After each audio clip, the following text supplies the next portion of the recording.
Hello नमस्कार मेरे दोस्तों, स्वागत है आप सभी का अपने यूट्यूब चैनल रोशन आईटीआई बेगूसराय पर। दोस्तों, आज के इस वीडियो में हम लोग सामान्य ज्ञान टॉपिक से ही कुछ इम्पोर्टेंट क्वेश्चन को इस वीडियो के माध्यम से पढ़ने वाले हैं। तो चलिए वीडियो को शुरू करते हैं। देखिए, पहला क्वेश्चन है, आपके सामने में क्वेश्चन दिख रहा होगा। क्वेश्चन क्या है कि भारत और खाली स्थान यानी कि डैश डैश के बीच में छोटा समुद्री रास्ता जल संधि तथा मन्नार की खाड़ी है, यानी कि किस देश के बीच मन्नार की खाड़ी स्थित है। तो इसका आंसर क्या हो जाना है, भारत और श्रीलंका के बीच छोटा समुद्री रास्ता यानी कि जल संधि मन्नार की खाड़ी स्थित है। तो किसके बीच स्थित है, भारत और श्रीलंका के बीच। तो हम लोग थोड़ा मैप एक तैयार कर लेते हैं और मैप में यह स्थान कहाँ पे है तो आप इस तरीके से आप जान सकते हैं। बिल्कुल इसी तरीके से श्रीलंका भारत से सटा हुआ है। आप ऐसा समझिए कि भारत का यह पीछे से लटका हुआ एक भाग है और यहाँ पर आप देख रहे होंगे एक पतला सा रास्ता है ना। इसी पतले से रास्ते को यानी कि जल संधि को मन्नार की खाड़ी के रूप में जाना जाता है और यह जल संधि किन दो देशों के बीच स्थित है, भारत और श्रीलंका के बीच स्थित है। तो आपसे परीक्षा में यहाँ से थोड़ा हट करके पूछ सकता है कि बताइए पाक जल संधि किसके किसके बीच स्थित है। तो क्या हो जाएगा, भारत और श्रीलंका के बीच स्थित है। यहाँ पर आपको है कि मन्नार की खाड़ी किन दो देशों के बीच स्थित है, तो क्या हो जाएगा इसका, भारत और श्रीलंका के बीच स्थित है। तो इसका आंसर क्या कह देना है आपको, ऑप्शन नंबर ए यानी कि श्रीलंका हो जाता है। तो समझ गए होंगे। आगे चलते हैं अगले क्वेश्चंस पर। क्वेश्चन दिख पा रहा होगा, देखते हैं क्वेश्चंस। क्वेश्चन है, सार्क कृषि केंद्र किस शहर में स्थित है। क्या है, सार्क कृषि केंद्र किस शहर में स्थित है। तो ऑप्शन देखिए, ए नंबर में इस्लामाबाद जो कि पाकिस्तान की राजधानी होता है, बी नंबर ढाका जो कि बांग्लादेश की राजधानी होता है, सी नंबर कोलंबो जो कि कभी श्रीलंका देश की राजधानी हुआ करता था। फिलहाल में श्रीलंका देश की राजधानी श्री जयवर्धनपुरम है। आगे डी नंबर में काठमांडू जो कि क्या है, नेपाल में है। ठीक है, जो कि नेपाल की राजधानी है काठमांडू। तो हम लोग बात करते हैं, क्वेश्चन क्या है कि सार्क कृषि केंद्र किस शहर में स्थित है।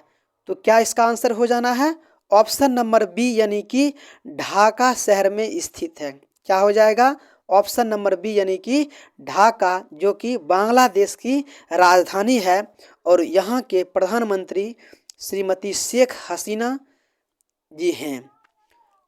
आगे देखते हैं अगले प्रश्न को। प्रश्न थोड़ा हम लोग पूरा कर लेते हैं। देखिए प्रश्न अब आप देख पा रहे होंगे।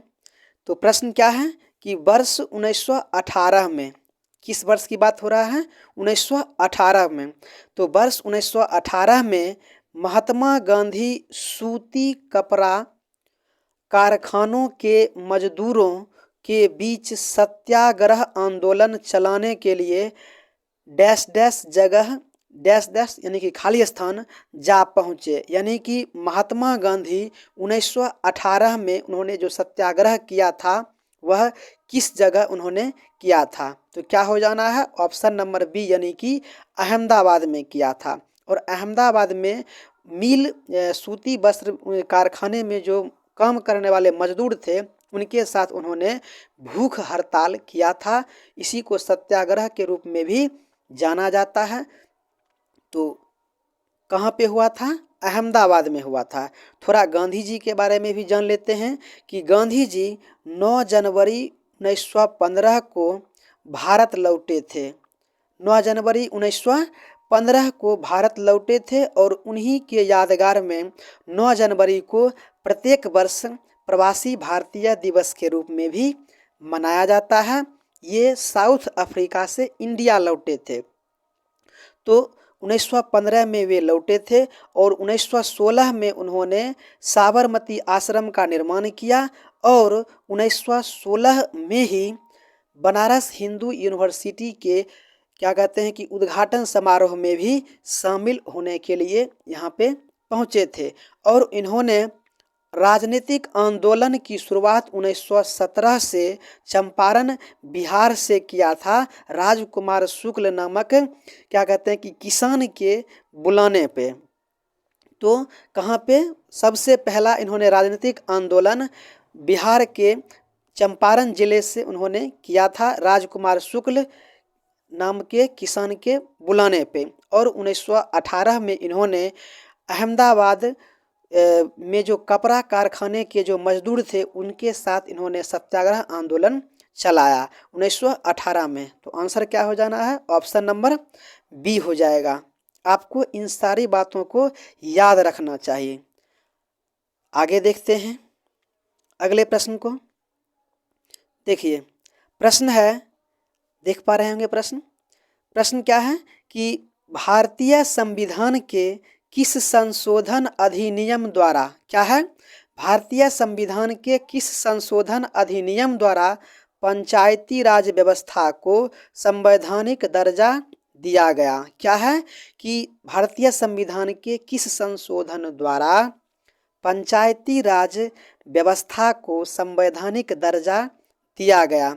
तो ऑप्शन है ए नंबर में 71वें संविधान संशोधन, बी नंबर में 72वें संविधान संशोधन और सी नंबर में 73वें संविधान संशोधन और डी नंबर में 74वें संविधान संशोधन। तो इसका आंसर क्या हो जाना है? ऑप्शन नंबर सी यानी कि 73वें संविधान संशोधन 1900 क्या हो गया कि 93 में यह भारतीय संविधान में संशोधन करके जोड़ा गया था और 11वीं अनुसूची में यह जोड़ा गया था। तो आप जान लीजिए कि अनुसूची की संख्या कितना है? अनुसूची की संख्या 12 है और अनुच्छेद की संख्या कितना है? लगभग 450 यानी कि 450 से भी अधिक है। ये भी आपको क्वेश्चन हो सकता है कि आपसे कहीं मतलब देखने को मिल जाए कोई भी सेट में। इसके अतिरिक्त हमने आपको बता दिया है।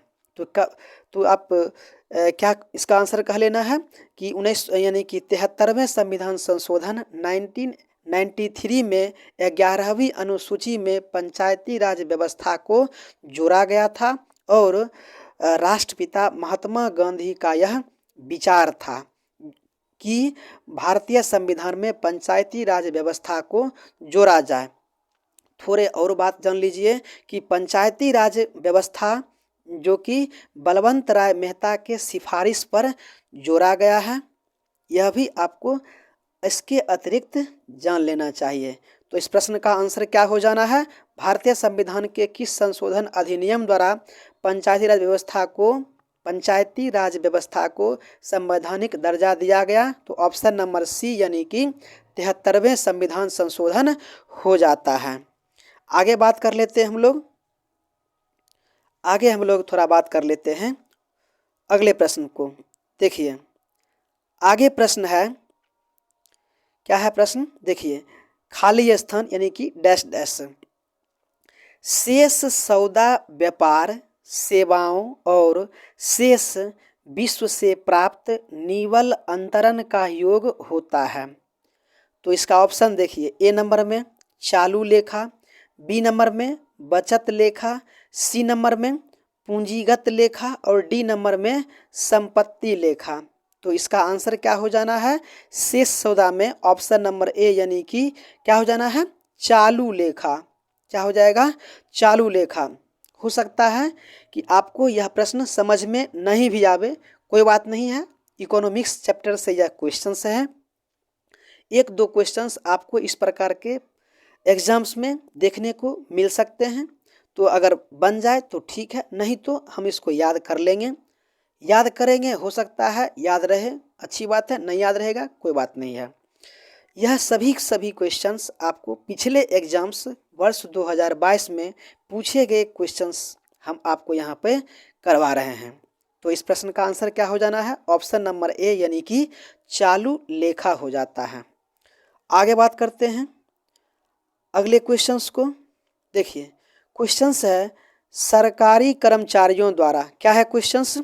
सरकारी कर्मचारियों द्वारा प्रदान की गई सेवा सहित किसी भी क्षेत्र में असाधारण और प्रतिष्ठा सेवा के लिए निम्नलिखित में से कौन सा भारत का दूसरा सबसे बड़ा दिया जाने वाला नागरिक पुरस्कार है? तो आप सीधा इतना बड़ा प्रश्न को याद तो रह नहीं पाएगा। प्रश्न में सीधा आप जान लीजिए कि कहा जाता है कि भारत सरकार द्वारा दिया जाने वाला दूसरा सबसे बड़ा नागरिक सम्मान क्या है? तो हम लोग ऑप्शन देख लेते हैं। ऑप्शन में आपको देखिए एक जगह लिखा हुआ मिल जाएगा भारत रत्न, जो कि पहला होता है, यानी कि सबसे पहला स्थान किसका होता है? भारत रत्न का। दूसरा है आपका पद्म विभूषण, क्या हो जाता है? पद्म विभूषण। तीसरा होता है पद्म भूषण, तीसरा होता है, ये दूसरा ही है, ये दूसरा ही है, ये दूसरा ही है। यानी कि तीसरे नंबर में क्या हो जाता है? पद्म भूषण। और चौथे नंबर में आ जाता है पद्म श्री। क्या आ जाता है चौथे नंबर में? पद्म श्री हो जाता है चौथे नंबर में। तो पहले स्थान पर किसका नंबर होता है?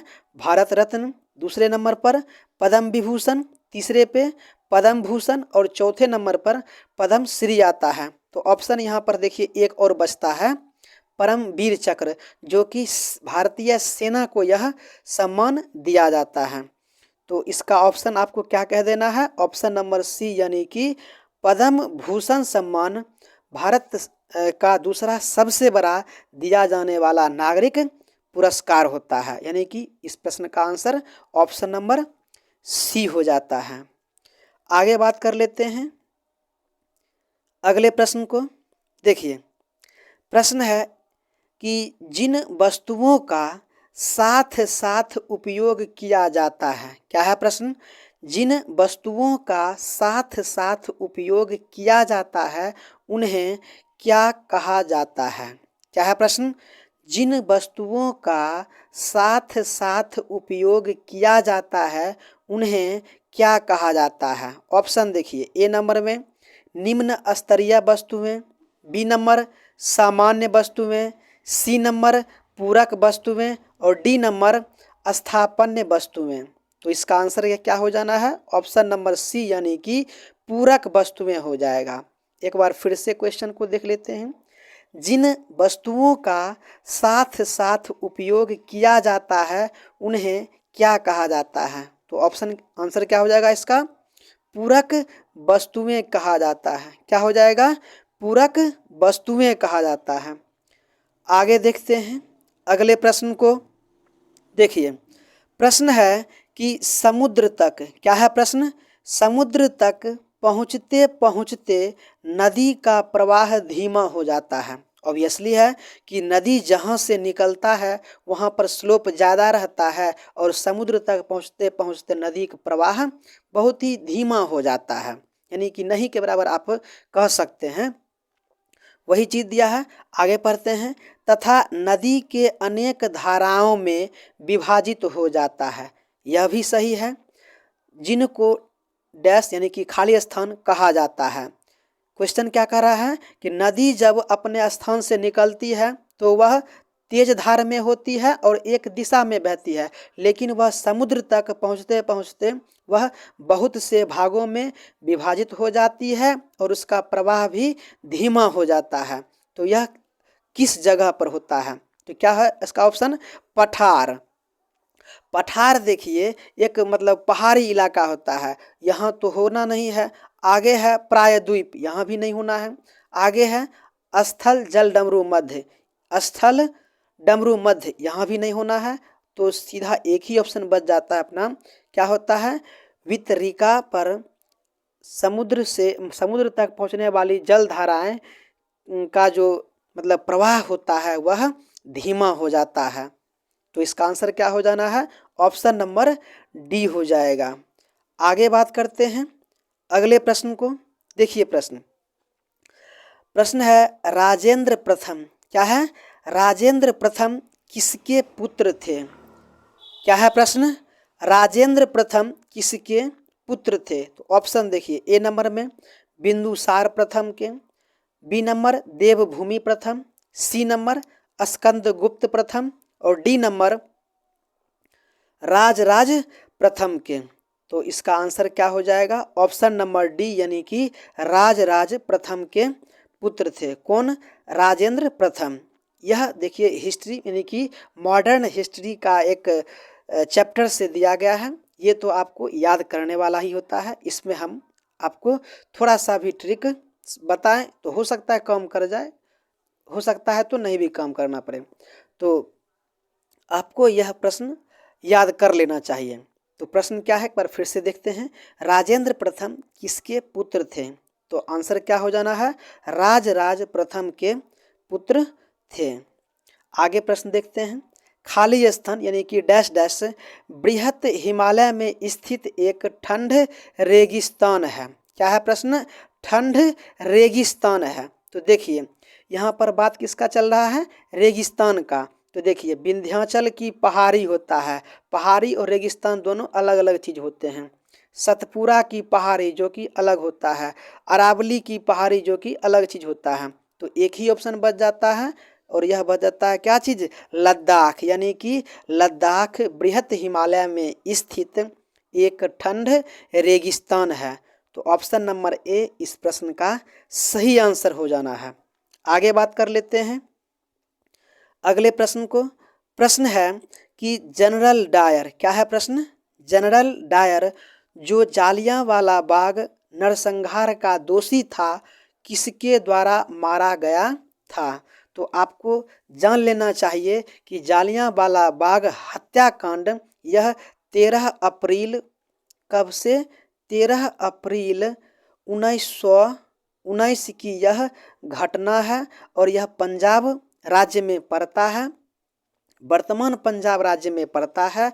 वहीं पर क्या होता है कि भारतीय कुछ नेताओं के द्वारा वहाँ पर कुछ मीटिंग्स चल रहा था और वहीं पर जनरल डायर ने मतलब बिना कुछ कहे सुने उन्होंने गोली चलाने का आदेश दे दिया, जिसमें बहुत से लोग मारे गए, बहुत से लोग उसमें कुचल करके भी मारे गए। चूँकि वहाँ जिस बाग में सभा हो रही थी उस बाग में निकलने का एक ही रास्ता था और वो भी पतला सा रास्ता था। सभी लोग एक साथ निकलने के कारण बहुत सारे लोग उसमें कुचल करके भी मर गए और इसी नरसंहार को जालियांवाला नरसंहार के रूप में भारतीय इतिहास में पढ़ा जाता है। तो जालियांवाला बाग नरसंहार कब हुआ था, 13 अप्रैल 1919 को हुआ था और उसमें गोली चलाने का आदेश जनरल ओ डायर ने दिया था। तो जनरल ओ डायर को गोली मारने का काम सरदार उधम सिंह के द्वारा किया गया था। हालांकि सरदार उधम सिंह करके एक सिनेमा भी है, आप इस चीज़ को देख भी सकते हैं, जो कि वर्तमान में भी अभी है। आपको हो सकता है कि यूट्यूब पर कहीं फ्री में भी देखने को मिल जाए। तो इसका आंसर क्या हो जाना है, सरदार उधम सिंह ने जनरल ओ डायर को गोली मारा था। तो समझ गए होंगे। आगे देखते हैं अगले प्रश्न को। प्रश्न है कि संविधान की प्रस्तावना में भारत को कहा गया, क्या है प्रश्न, संविधान की प्रस्तावना में भारत को कहा गया। तो देखिए संविधान की प्रस्तावना में भारत को क्या कहा गया उस चीज को हम लोग देखते हैं। तो देखिए क्या है, सर्वसत्ताधारी, क्या है, सर्वसत्ताधारी। सर्वसत्ताधारी इस प्रकार की विचारधारा क्या कहते हैं कि कम्युनिस्ट लोगों का होता है। तो आप तो मतलब जान सकते हैं कि भारत में कम्युनिस्ट लोगों का शासन अभी तक नहीं हो पाया है देश में। तो जहाँ भी सर्वसत्ताधारी वाला जो ऑप्शन है वो तो इस प्रकार से ही आपको गलत कर देना है। सर्वसत्ताधारी का विचारधारा जो कि कम्युनिस्ट लोगों का होता है, इस प्रकार से आप इस सारे ऑप्शंस को गलत कर लेंगे तो आपके सामने में बस एक ही ऑप्शन बच जाता है, वो होता है ऑप्शन नंबर बी, यानी कि क्या हो जाएगा, समाजवादी लोकतांत्रिक धर्मनिरपेक्ष गणराज्य। फिर से देखिए प्रश्न, संविधान की प्रस्तावना में भारत को कहा गया है? क्या कहा गया है? समाजवादी, लोकतांत्रिक, धर्मनिरपेक्ष एवं गणराज्य कहा गया है। यानी कि इस प्रश्न का ऑप्शन नंबर बी सही होता है। आगे देखते हैं अगले प्रश्न को। देखिए प्रश्न है, संविधान को किस धारा के अंतर्गत, क्या है, संविधान को किस धारा के अंतर्गत कोई भी व्यक्ति मूलभूत अधिकारों के हनन का मामला सीधे सर्वोच्च न्यायालय में उठा सकता है? तो आपको जानना चाहिए कि हमारे संविधान में हमें मौलिक अधिकार भी दिया गया है और यह मौलिक अधिकार हमें यह बताता है कि अगर हमारा मौलिक अधिकार हनन होता है तो वैसे स्थिति में हम सीधे सर्वोच्च न्यायालय जा सकते हैं। और इस मामले में हमें किस धारा का प्रयोग होता है? तो धारा नंबर 32 यानी कि धारा 32 का प्रयोग होता है। तो आपको जानना चाहिए कि मौलिक अधिकार होता क्या है, कि यानी कि आप जब देखे होंगे कि कहीं मतलब क्या होता है कि कोई विद्रोह होता है या फिर देश में कहीं देश में जब इमरजेंसी लगता है तो उस वक्त लोगों का कुछ अधिकार छीन लिया जाता है। जैसे कि हम जैसे अभी सामान्य तौर पर कहीं पर इकट्ठा हो सकते हैं, भाषण दे सकते हैं या फिर अपना संघ बना सकते हैं, लेकिन उस वक्त हमको इस सब का कोई भी अधिकार नहीं मिलता है। हमें उस वक्त सिर्फ एक ही अधिकार मिलता है कि हम स्वच्छ हवा में सांस ले सकते हैं, हम अपना भोजन कर सकते हैं, पानी पी सकते हैं, यही सब होता है मौलिक अधिकार में। और जब आपको कोई व्यक्ति ऐसा करने से रोकता है तो आप सीधा सर्वोच्च न्यायालय जा सकते हैं। किस धारा के तहत? धारा 32 यानी कि 32 के तहत आप सर्वोच्च न्यायालय सीधा आप जा सकते हैं। तो यही इस प्रश्न का सही आंसर होता है। समझ गए होंगे। आगे बात कर लेते हैं अगले प्रश्न को। देखिए प्रश्न है, पंडित भीमसेन जोशी, क्या है, पंडित भीमसेन जोशी निम्नलिखित में से किस क्षेत्र से संबंध रखते हैं? क्या है प्रश्न? पंडित भीमसेन जोशी निम्नलिखित में से किस क्षेत्र से संबंध रखते हैं? तो ऑप्शन देखते हैं। ए नंबर में साहित्य, बी नंबर सामाजिक सेवाएं, सी नंबर शास्त्रीय संगीत और डी नंबर राजनीति। तो इसका आंसर क्या हो जाना है? ऑप्शन नंबर सी यानी कि शास्त्रीय संगीत हो जाएगा। तो दोस्तों यही रहे कुछ महत्वपूर्ण क्वेश्चंस जो कि पिछले साल के एग्जाम्स में पूछे गए हैं।